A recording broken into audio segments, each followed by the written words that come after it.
तो आज एक नया चैप्टर स्टार्ट करने वाले हैं जिसका नाम है कार्बन एंड इट्स कंपाउंड। अब ये बहुत ही एक इंपॉर्टेंट सा चैप्टर है। उसका रीजन यही है इंपॉर्टेंट होने का कि आज आप इसका फाउंडेशन डाल रहे हैं। अभी से पहले आपने कार्बन या उसके जो कंपाउंड्स है उसके बारे में उस तरीके से नहीं देखा था जिस तरीके से एक्चुअली आपको देखना चाहिए था। हम लोगों ने chemical bonding as a chapter class 9 में पढ़ा था, जहां पे आपने 3 प्रकार के बॉन्ड पढ़े हुए थे। कौन कौन से आपने पढ़ा था? आयनिक बॉन्ड होता है, आपने पढ़ा था कोवेलेंट बॉन्ड होता है और कोऑर्डिनेट बॉन्ड होता है, और तमाम और भी तरह के बॉन्ड्स होते हैं जो हम लोग आगे चल के पढ़ेंगे। पर उसमें जो आयनिक बॉन्ड है उसके बारे में हम सब जानते हैं। आयनिक बॉन्ड मतलब ऐसे बॉन्ड जो मेटल और नॉन मेटल के बीच में फॉर्म होते हैं, उसको हम आयनिक बॉन्ड कहते हैं। अब कार्बन या उसके जो कंपाउंड्स हैं उसको हम लोग अलग से क्यों पढ़ रहे हैं, ये हमें सोचने की बात है। तो कार्बन एंड इट्स कंपाउंड के चैप्टर को आप अलग से क्यों पढ़ते हैं, उसको समझने के लिए आपको कार्बन का जो एटॉमिक नंबर है वो पता होना चाहिए। कार्बन का एटॉमिक नंबर होता है 6। अब जब आप इसे उस कॉन्फ़िगरेशन में डालते हैं तो कॉन्फ़िगरेशन में आप क्या लिखेंगे? 2 और 4। आउटर मोस्ट सेल में कार्बन के कितने इलेक्ट्रॉन होंगे? आउटर मोस्ट सेल में कार्बन के 1 इलेक्ट्रॉन, 2 इलेक्ट्रॉन, 3 इलेक्ट्रॉन, और यहां पे होगा ये चौथा इलेक्ट्रॉन। कुल कार्बन के कितने इलेक्ट्रॉन हो गए? 4 इलेक्ट्रॉन हो गए। अब इसको समझने के लिए बाकी मैं मेटल्स एंड नॉन मेटल्स के बारे में भी थोड़ा सा आपको आइडिया दे देता हूं। मेटल्स आप उसको कहते थे जिसकी टेंडेंसी होती थी इलेक्ट्रॉन को क्या करने की? लूज करने की, loss of electron. Sodium was the example जो हमने कई बार लिया हुआ है। सोडियम का नंबर होता है 11, कॉन्फ़िगरेशन होता है 281। जब ये 1 इलेक्ट्रॉन देता है तो ये बनता है सोडियम प्लस, कॉन्फ़िगरेशन होता है 28। 1 इलेक्ट्रॉन देकर ये मेटल बन पाता है। सिमिलरली नॉन मेटल्स की जब हम बात करते हैं तो नॉन मेटल्स कैसे फॉर्म होते हैं? नॉन मेटल्स फॉर्म होते हैं बाई एक्सेप्टिंग इलेक्ट्रॉन। ये क्या करते हैं? इलेक्ट्रॉन्स को एक्सेप्ट करते हैं। जब ये इलेक्ट्रॉन को एक्सेप्ट करेंगे, मैं एग्जांपल लेता हूं क्लोरीन, इसका कॉन्फ़िगरेशन होता है 287। आउटर मोस्ट सेल में 8 होना चाहिए। ये एक इलेक्ट्रॉन अगर एक्सेप्ट कर लेगा तो ये बन जाएगा क्लोरीन माइनस, कॉन्फ़िगरेशन हो जाएगी 288। एक इलेक्ट्रॉन जब ये एक्सेप्ट करेगा तो ये 288 में कन्वर्ट हो जाएगा। यानी मेटल्स की परिभाषा होती है कि ऐसा कोई भी एलिमेंट जो इलेक्ट्रॉन देकर अपने आप को मेटल में कन्वर्ट, मतलब इलेक्ट्रॉन देकर वो आयन में कन्वर्ट होता है, और उस आयन को क्या बोलते हैं? This is called as cation and this is called as anion. 7 वाला भी 1 इलेक्ट्रॉन ले सकता है। 6 वाला कितने इलेक्ट्रॉन ले सकता है? 2। और 5 वाला कितने इलेक्ट्रॉन ले सकता है? 3। मैं 3 एग्जांपल यहां पे लिख देता हूं। ऑक्सीजन का कॉन्फ़िगरेशन होता है 26। 2 इलेक्ट्रॉन लेगा तो बनेगा O2 माइनस, कॉन्फ़िगरेशन हो जाएगा 28। Similarly first example, second example, third example ले रहा हूं, ये होता है 8। नाइट्रोजन होता है 7, 2 5। 3 इलेक्ट्रॉन लेगा तो बनेगा N3 माइनस, और ये हो जाएगा 28। 3 इलेक्ट्रॉन इसने एक्सेप्ट किया, इसने 2 इलेक्ट्रॉन एक्सेप्ट किया, 2 इलेक्ट्रॉन एक्सेप्ट किया, इसने सिंगल इलेक्ट्रॉन एक्सेप्ट किया, इसने 3 इलेक्ट्रॉन एक्सेप्ट किया। ये हो गई आपकी नेगेटिव की कहानी। पॉजिटिव के बारे में बात करें तो कैल्शियम होता है कॉन्फ़िगरेशन 2882। Calcium is 20। कैल्शियम हो जाएगा 2 प्लस, कॉन्फ़िगरेशन हो जाएगी 288। 2 इलेक्ट्रॉन इसने क्या कर दिया? रिमूव कर दिया। सिमिलरली एल्यूमिनियम होता है 13, 283। 3 इलेक्ट्रॉन बाहर निकलेगा और इसकी कॉन्फ़िगरेशन हो जाएगी Al3 प्लस, और ये हो जाएगा 28। 3 इलेक्ट्रॉन इसने डोनेट किया, 2 इलेक्ट्रॉन डोनेट किया, 1 इलेक्ट्रॉन डोनेट किया। वो जो डोनेट करता है उसको क्या बोलते हैं? मेटल, और जो एक्सेप्ट करता है उसको क्या बोलते हैं? Non metal. तो 1 इलेक्ट्रॉन देने वाला, 2 इलेक्ट्रॉन देने वाला, 3 इलेक्ट्रॉन देने वाला, they all came under the category of metal. Whereas 1 electron लेने वाला, 2 इलेक्ट्रॉन लेने वाला एंड 3 इलेक्ट्रॉन लेने वाला, they all came under the category of non metal. Now will come to a special case of carbon, where is outer most shell में कितने electron है? 4। अब इसको अगर स्टेबल होना है या तो ये 4 लेगा, नहीं तो ये 4 देगा। अब देना तो रिलेटिवली थोड़ा डिफिकल्ट होता है, तो generally they have a tendency to accept electron, क्योंकि ऐसे ही मेरे पास एक कम है, मतलब मेरे पास ऐसा कपड़ा नहीं है पहनने को, और आप जो ही थोड़ा बहुत सेंडो गंजी पहने हुए उसको भी आप कह रहे हैं उतार दो। उससे तो अच्छा है ना मेरे को आप यार ऊपर से एक टी शर्ट ला के दे दो। तो टी शर्ट आ गया, फिर उसके ऊपर एक जैकेट आ गई, फिर थोड़ा कोट वोट टाई लगा लिया, तो आप धीरे धीरे स्टेबिलिटी की ओर जा रहे हैं। अभी ऑलरेडी 4 इलेक्ट्रॉन है इसके पास, स्टेबल होने के लिए कितना चाहिए? 8। तो टोटल 8 चाहिए, तो 4 है, 4 और मिलेगा। अभी आप कहने से 4 वापस निकाल लो, मतलब तू पहले से गरीब है और गरीब हो जा, समथिंग ऑफ दैट सॉर्ट। तो ये 4 इलेक्ट्रॉन लेगा नहीं तो 4 इलेक्ट्रॉन देगा, दे तो सकता नहीं है क्योंकि डिफिकल्ट काम होता है, तो 4 इलेक्ट्रॉन एक्सेप्ट करता है। अब 4 इलेक्ट्रॉन देने वाले बहुत कम एलिमेंट होते हैं, सिर्फ और सिर्फ वही एलिमेंट जो उन्हीं के पीरियड में है। जैसे कौन सी गीत सुनाऊं प्यारे बच्चों, कौन सी गीत सुनाऊं प्यारे बच्चों, ये उसी के पीरियड यानी उसी के नीचे आने वाले सारे एलिमेंट्स हैं, ठीक है।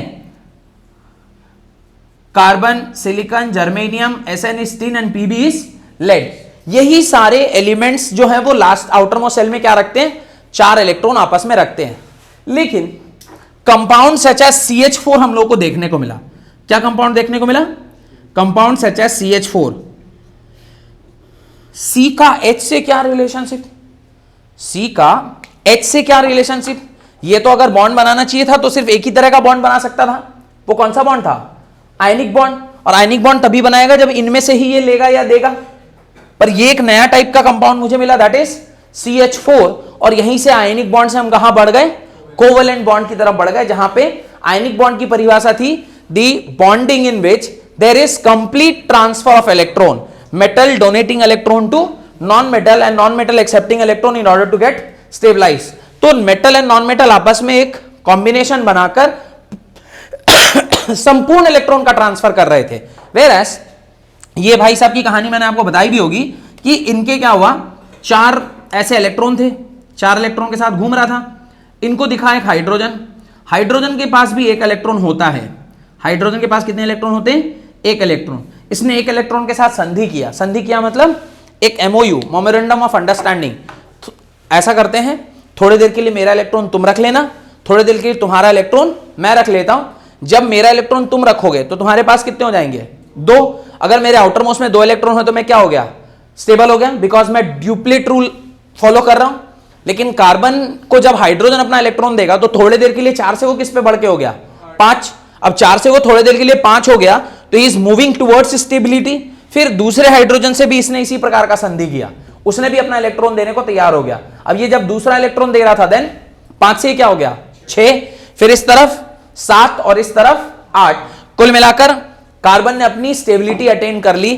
और यही रीजन था कि शेयरिंग करके बॉन्ड बनने लग गया, और उसी तरह के बॉन्ड को हम क्या कहते हैं, कोवेलेंट बॉन्ड कहते हैं। तो there are 2 types of bond, one is ionic bond and one is covalent bond. अब जब आयनिक और कोवेलेंट बॉन्ड बनने लग गए, देन कार्बन की एक और प्रॉपर्टी देखी गई, that is called as catenation. Catenation is a special property. Catenation, what is catenation, catenation का मतलब होता है self linking property of carbon, self linking property of carbon, property of carbon. Carbon carbon के साथ self linking करने जो लग जाता है, that is the special property of carbon. और इसी की वजह से कार्बन को हम बिल्कुल ही अलग से पढ़ते हैं, क्योंकि due to self linking property of carbon, carbon का 1-2 नहीं लाखों करोड़ों कंपाउंड देखने को मिलते हैं, जिसकी वजह से हम इसको पूरा अलग से एक ब्रांच ऑफ केमिस्ट्री बोलते हैं, जिसको हम कहते हैं ऑर्गेनिक केमिस्ट्री। तो अभी तक सिर्फ आप केमिस्ट्री पढ़ रहे थे। Chemistry is basically divided into 3 parts. One is physical chemistry, where we read about the physical aspects, कितना ग्राम लग गया, कितने मोल लग गए, कितना रिएक्शन में रिएक्टेंट प्रोडक्ट में कन्वर्ट हो गया, उसका स्ट्रेंथ कितना था, उसकी रेट ऑफ रिएक्शन कितनी थी, क्या थर्मोडायनेमिकल एस्पेक्ट था, ये सारा फिजिकल केमिस्ट्री के अंदर आता है। फिजिकल केमिस्ट्री से अब थोड़ा और आगे बढ़ते हैं तो there is a chemistry called as inorganic chemistry. Inorganic chemistry का डेफिनेशन क्या है, ऐसे कंपाउंड्स जो हमें कहां से मिलते हैं, इनऑर्गेनिक चीजों से मिलते हैं, उसको क्या कहते हैं, इनऑर्गेनिक केमिस्ट्री। इनऑर्गेनिक चीज मतलब हमें वो कहां से मिलेंगे, जमीन से, मेटल्स एंड नॉन मेटल्स जो हमें जमीन की सतह से मिलते हैं। जमीन का सतह मतलब आपके क्रस्ट, धरती के अर्थ क्रस्ट के ऊपर से जो चीजें हमें मिलती है, मिनरल्स से, सॉल्ट से, रॉक से, उसको हम लोग क्या कहते हैं, उसको हम लोग क्या कहते हैं, inorganic chemistry. Then comes the third branch of chemistry, that is organic chemistry. और ऑर्गेनिक केमिस्ट्री क्या होती है, ऐसे branch of chemistry which deals with the compound which we achieve from plants and animals। Plants और animals के remains से जो चीजें हमें मिलती हैं, या डायरेक्टली प्लांट एंड एनिमल से जो चीजें हमें मिलती हैं, उसे हम क्या कहते हैं, ऑर्गेनिक केमिस्ट्री। तो chemistry is basically divided into how many parts, 3 parts. One is physical chemistry, inorganic chemistry and organic chemistry. तो लिखें chemistry is divided into 3 parts. Chemistry is divided into 3 parts. 1 physical chemistry, second inorganic chemistry and third organic chemistry. अब आप organic chemistry का definition लिखें। Right, the branch of chemistry that deals with the branch of chemistry that deals with the branch of chemistry that deals with the compounds which are found from plants and animals is called organic chemistry, is called organic chemistry. Organic chemistry, full stop. Organic chemistry is sometimes also known as hydrocarbon and its derivatives. Organic chemistry sometimes also known as hydrocarbon and its derivatives. तो इसको क्या बोलते हैं? Hydrocarbon और इसकी derivative बोलते हैं. What is hydrocarbon? The word hydrocarbon means carbon और हाइड्रोजन से मिलकर जो चीज बना होगा उसको क्या बोलते हैं? हाइड्रोकार्बन. और उसकी डेरिवेटिव्स में क्या आ जाता है? फिर oxygen containing compounds, nitrogen containing compounds, multiple bonds, double bond हो गए, ट्रिपल बॉन्ड हो गए, फिर तमाम इस तरह के जो कंपाउंड होते हैं उसको हम क्या बोलते हैं? Hydrogen, hydrocarbon and it's derivative. तो पूरी की पूरी ऑर्गेनिक केमिस्ट्री इसी पर्टिकुलर चैप्टर से स्टार्ट होता है. एंड दिस पर्टिकुलर चैप्टर जो अभी हम पढ़ रहे हैं, दिस इज द बेसिस. जैसे आपने केमिस्ट्री पढ़ने के लिए क्लास 9th में लैंग्वेज ऑफ केमिस्ट्री पढ़ा था कि सल्फेट किसे बोलते हैं, कार्बोनेट किसे बोलते हैं, सोडियम आयन क्या है, याद आ रहा है? Language of chemistry. ऑर्गेनिक पढ़ने के लिए ये जो पर्टिकुलर क्लास है ये आपका क्या है? कख गग की तरह है. Now you are actually making the foundation to read in class 11th and 12th the organic chemistry. बहुत बेसिक चीजें आपको यहां पर पढ़ाई जाती है. इस चैप्टर को अलग से पढ़ने का एक और स्पेशल रीजन है जो मैंने अभी बताया, दैट इज कैटिनेशन. तो लिखिए, carbon has a huge number of compounds. Carbon has a huge number of compounds because of a special property of carbon, because of a special property of carbon known as catenation, known as catenation, which means self-linking property of carbon, which means self linking property of carbon. ये self linking property of carbon के ऊपर depend करता है. Self linking का क्या मतलब होता है?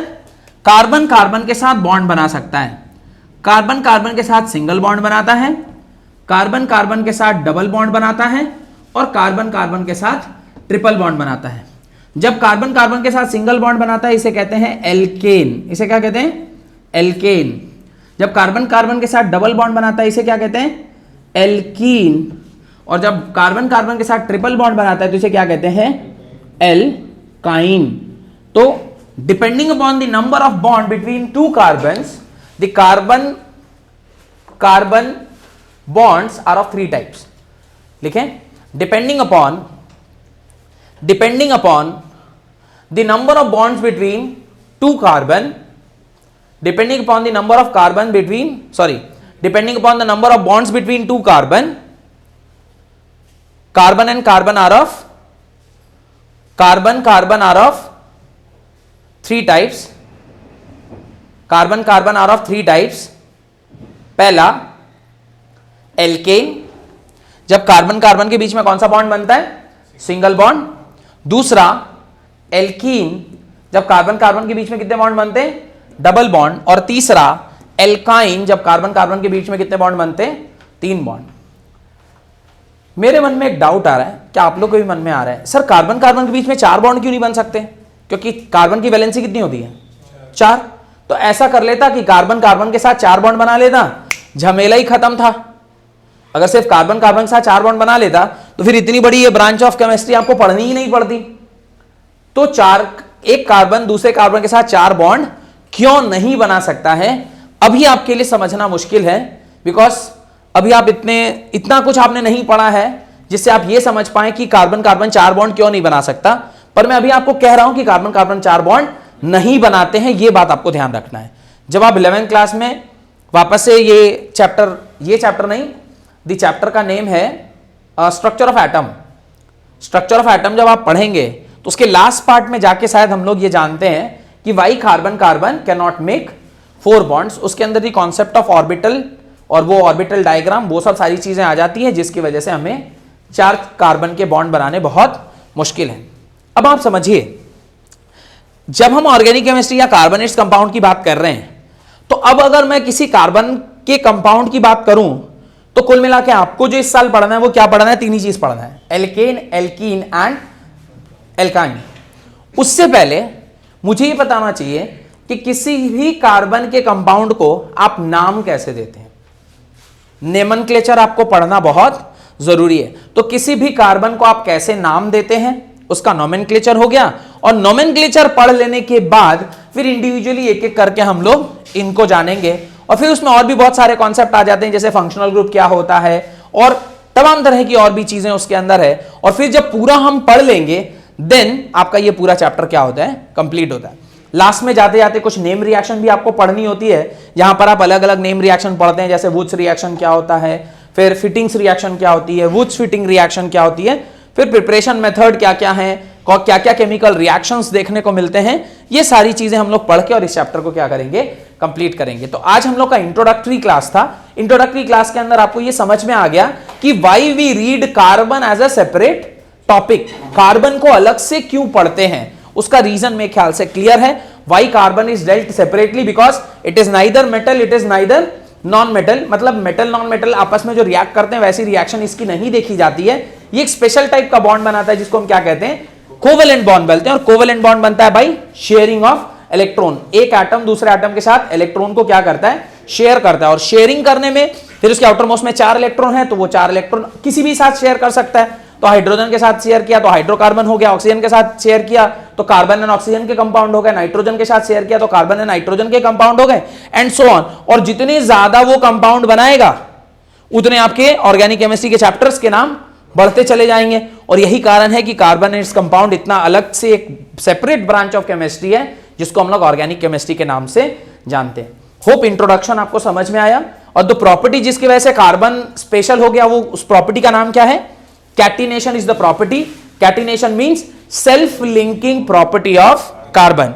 और जब कार्बन सिंगल बॉन्ड से किसी कार्बन से लगता है तो उसको क्या बोलते हैं? एल्केन। कार्बन जब डबल बॉन्ड से किसी कार्बन में लगता है उसको क्या बोलते हैं? एल्कीन। और कार्बन जब ट्रिपल बॉन्ड से किसी कार्बन के साथ लगता है तो उसे क्या बोलते हैं? एल्काइन। और फिर इसके बाद हम इसका नाम पढ़ेंगे और तमाम चैप्टर को पढ़ेंगे। बहुत बहुत धन्यवाद आज की क्लास को अटेंड करने के लिए। कितना हुआ?